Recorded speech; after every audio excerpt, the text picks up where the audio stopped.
IHA TV Binbas 8, inspiratif, edukatif, dan islami. Bismillahirrahmanirrahim. Assalamualaikum warahmatullahi wabarakatuh.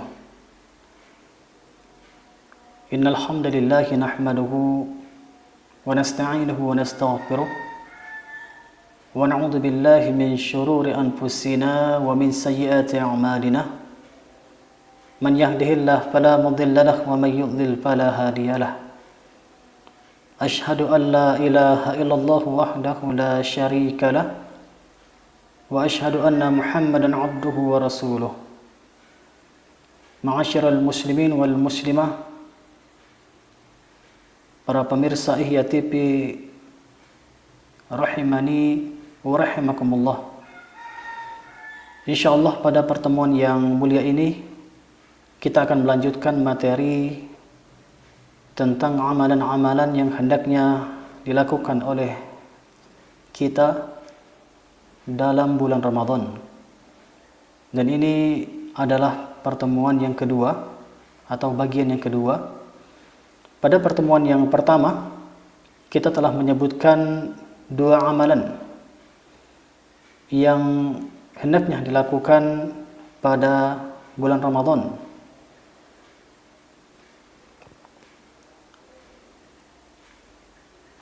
Yang pertama, tilawah Al-Quran.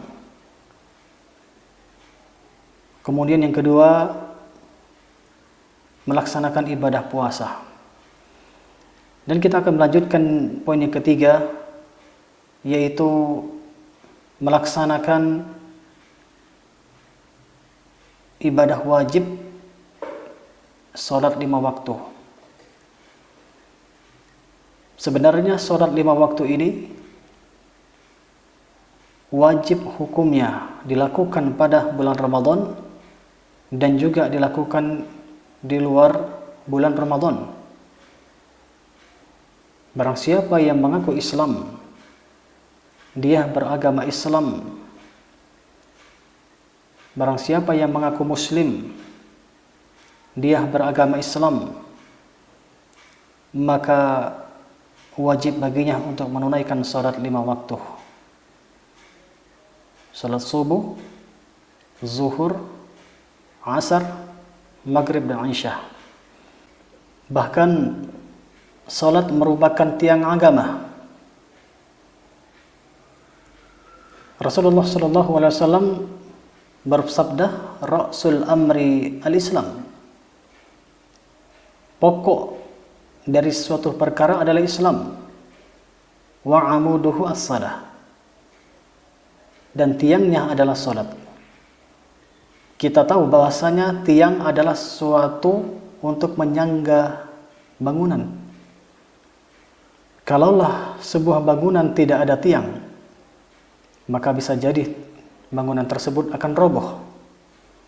Maka demikian juga dalam Islam seseorang, kalaulah tidak ada salat, maka seolah-olah dia tidak menegakkan agama Islam. Tidak ada Islam baginya, karena ciri khas atau salah satu ciri khas seorang Muslim itu adalah melakukan sholat. Bahkan dikatakan Rasulullah SAW bahwasanya sholat ini merupakan perkara yang pertama kali dihisab pada hari kiamat nanti. Beliau bersabda, "Inna awwala ma yuhasabu bihil abdu yawmal qiyamati min amalihi salatuhu." Sesungguhnya yang pertama kali yang akan dihisab pada hari kiamat nanti adalah salatnya. Sesungguhnya amal hamba yang pertama kali yang akan dihisab pada hari kiamat nanti adalah salatnya. Fa in salahat faqad aflaha wa anjaha. Jika salatnya bagus, maka dia mendapatkan keberuntungan dan keselamatan. Wa in fasadat faqad khaba wa khasara. Adapun kalau salatnya rusak, salatnya tidak bagus, maka dia akan menyesal dan merugi. Jadi bagaimana salat ini merupakan tolak ukur amalan seseorang, tolak ukur keseharian seseorang. Kalau kita ingin melihat keseharian seseorang, maka lihatlah salatnya.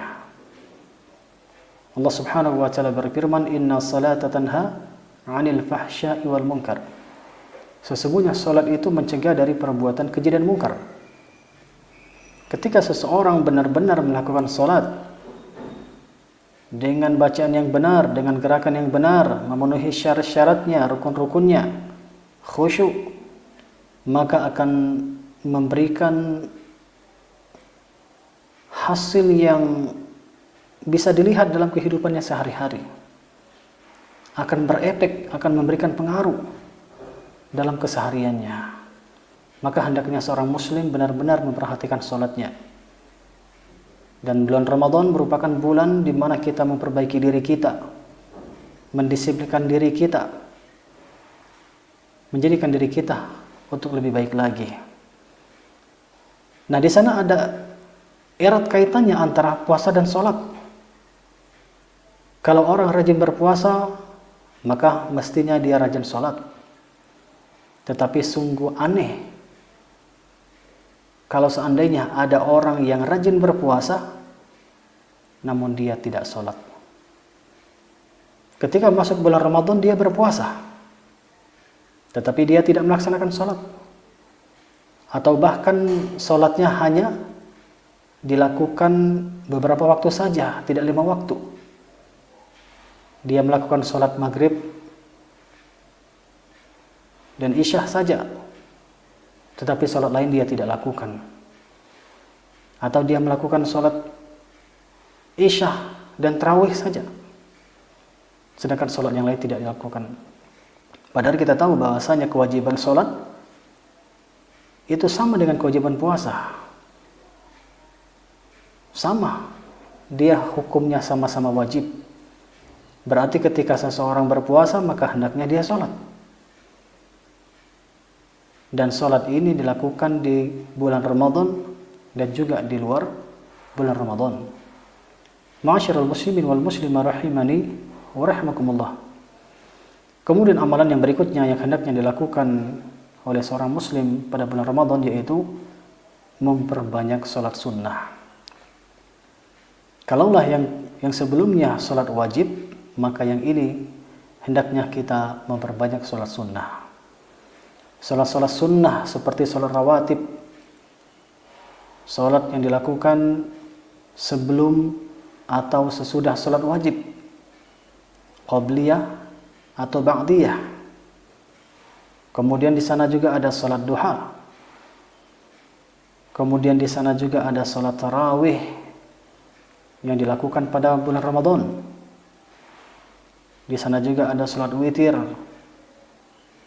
Maka sholat-sholat seperti ini hendaknya kita lakukan. Nah, ketika kita rajin melakukan sholat-sholat sunnah pada bulan Ramadan, maka hendaknya ketika kita keluar dari bulan Ramadan, maka kita juga rajin melakukan sholat-sholat sunnah. Kemudian ma'asyiral muslimin wal muslimah rahimani wa rahimakumullah, amalan yang berikutnya adalah sedekah. Rasulullah SAW adalah orang yang sangat dermawan. Bahkan beliau lebih dermawan lagi, lebih semangat lagi bersedekah ketika bulan Ramadan. Sebagaimana dikatakan oleh sahabat yang mulia Ibnu Abbas, beliau mengatakan, kana an-nabiyyu sallallahu alaihi wasallam ajwadan nas. Adalah Nabi sallallahu alaihi wasallam adalah orang yang paling dermawan, orang yang paling gemar bersedekah. Wa ajwadu ma yakunu fi Ramadan. Dan beliau lebih semangat lagi, lebih sering bersedekah lagi pada bulan Ramadan.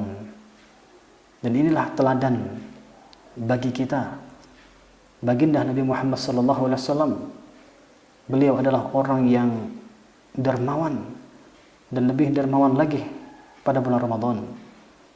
Maka pada bulan Ramadan adalah bulan di mana kita menuai pahala. Kita memberi buka orang yang berbuka puasa,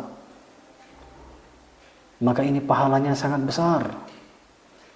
Entah mungkin dengan nasi kah, atau dengan minum, atau dengan snack-snack, atau dengan makanan ringan atau yang lainnya, buah-buahan, maka kita ikut andil dalam perkara ini.